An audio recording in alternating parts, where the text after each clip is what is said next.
G'day there, my name is Elsie Stern, a country Victorian gamer of Star Wars Armada, Star Wars Legion, X-Wing, Dystopian Wars, Flames of War, many other games as well.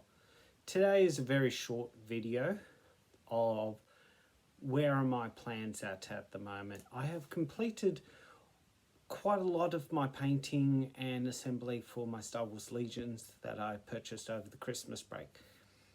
But it's only February. That leaves a whole year before I get a major influx of money that I can spend on models again. So what am I going to do to tie over that time, I guess, is the question. I've got a couple of options. One, I've got some models that I still have to paint, which is I'm going to show it after a little bit as part of this video. I do plan on purchasing some more Star Wars Legion terrain, namely a crash fighter, which I plan on modifying to a Miners Guild fighter. I'm also planning to buy another building of some description, as well as getting some more rocky type terrain through my local game store. But again, that's not going to be for a couple of months yet. In the meantime, I'm hoping to do maybe a couple of videos coming up of gameplay, of taking a couple of lists, putting them on the field against my friends with regards to Star Wars Armada.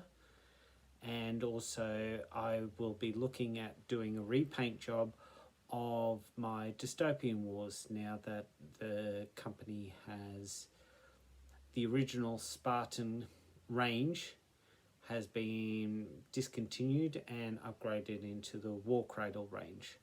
So there's going to be a video on my thoughts on the Union, which I played in the Spartan era, but what am I going to do with the models now? Am I going to keep them? Am I going to replace them with the new ones? And if I'm going to do any repaints. So that's going to be another video that I'll do later on down the track. But firstly, for the next couple of weeks, I'm going to be painting some Battletech. Now, Battletech is a pretty good game. I do enjoy the computer game, and also the miniature games that came out called I think MechWarrior Dark Age by WizKids that had a lot of mechs. I've also played the Battletech original versions, not so much the RPG, but certainly the likes of the miniature combat systems, etc. So I was lucky enough to purchase 2 boxes recently of Innisphere mechs. One is a Heavy Lance and the other one is a Fire Lance.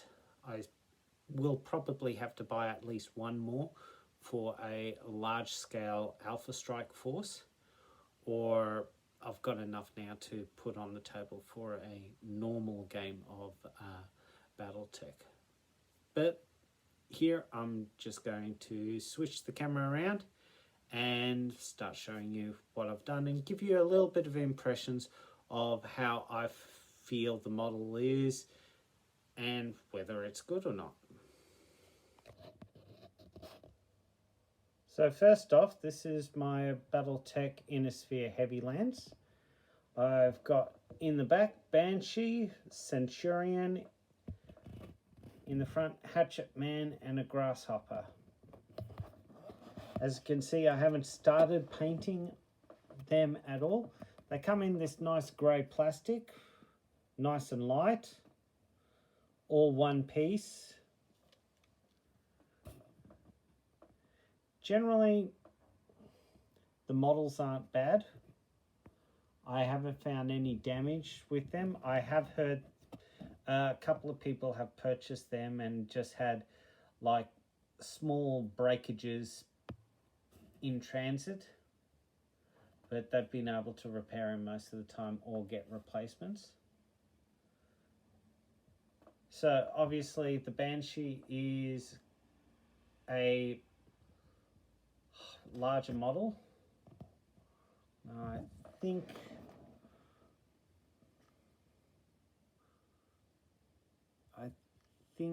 the size is the indicator. So that's a size 4, which may make it in the assault or the large. The rest of them are in 2s and 3s.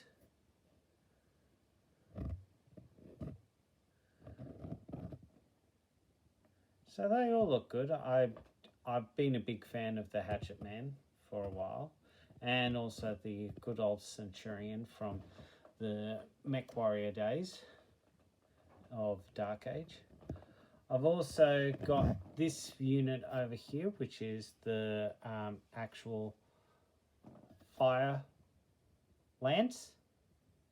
And as you can see, I've got a longbow out the back, Zeus out the front, Stalker, and a Trebuchet. Or I believe they shorten it to Trench Bucket.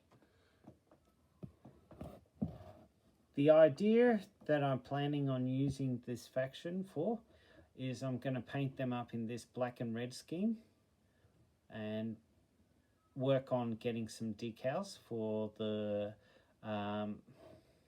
Kellhounds. And that's what I'm going to paint all of them as. As you can see, I've started painting the back one there, the longbow, while the Zeus and the Stalker are just undercoated. So all of them originally came in this grey colour, and then I've done a skeleton bone undercoat for the Zeus, etc., and then a red, like a scarlet red wash, and some black and metals colours. Overall, I do like the models. They look the part. The ones that I've got direct comparison to the Dark Age stuff, like the Zeus and the Longbow, very much one-to-one in terms of their overall aesthetic. But other than that, they're obviously slightly smaller than the WizKids ones. I do need to get them on the table and have a couple of games to see how they all go. But anyway, that's it for a brief view of Battletech. The company that's doing these is called Catalyst Games, and it has been on Kickstarter, but you can get these lance boxes, or if you're a clan person, heavy stars and stuff like that for clan mechs. You can also get a couple of individual ones in what's called a salvage box. But obviously, seeing it's mainly clan stuff, I probably won't bother trying to get anything through that. So, as you can see, there's been a significant change in my Battletech collection so far. You can see that I have finished painting both the Inner Sphere Support Lance and the Inner Sphere Heavy Lance. I've also picked up a Inner Sphere Striker Lance composed of a Blackjack, Panther, Wolfhound, and Jenna. While finishing painting off, I did a bit more research on the coloration of the Kellhounds and found that some of the color schemes was different than what I first thought. So I've had to go back and do some repainting of some of my models. I also found that the actual blood red that I used is a lot more glossier than I would have liked. So, for example, the Zeus and the Longbow and Stalker are still in this blood red, while the rest of them I have used a Memphis red, and I've then being able to shade it down a bit using null oil or black wash, which makes it look better. I also have been able to have a game of Battletech, and one of my friends indicated to me that I should think about painting the bases to give a representation of which facing on the base is front. With some of the mechs, like with the Zeus here,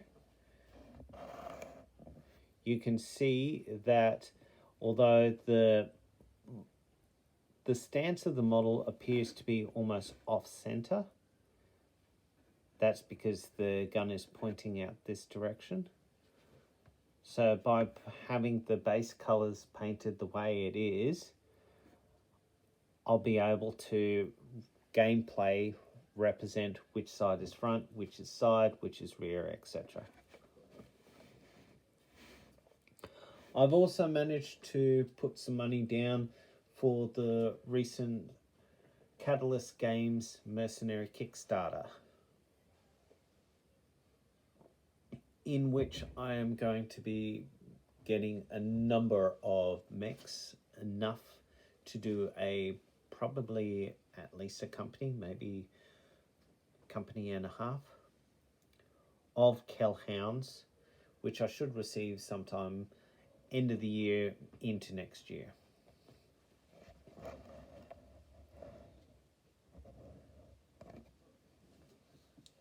I also have the Archer on its way, as well as a number of decals. So until I get the decals, I won't be varnishing or completing the flocking of the bases.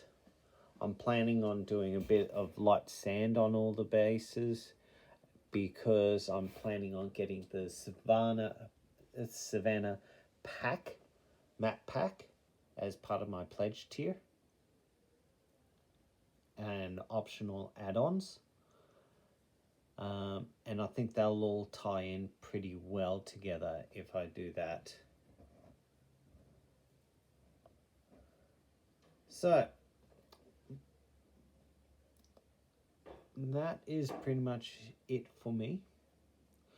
Please like, please subscribe, leave a comment, especially if you think that I should be looking at any particular mech that may have a history with the Kellhounds.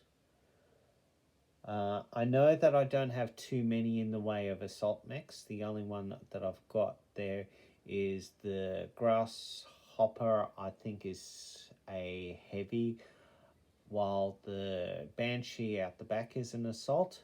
Most of the others are either in the heavy to medium range. I don't have too many in the lights yet, but I do believe that with the Kickstarter I should be getting a fair few lights as well. So if you've got any suggestions as to what heavy or assault mechs that I need to look at next, please do so. But for now, from Aussie Stern, have fun, and I'll see you on the table next time. Bye for now.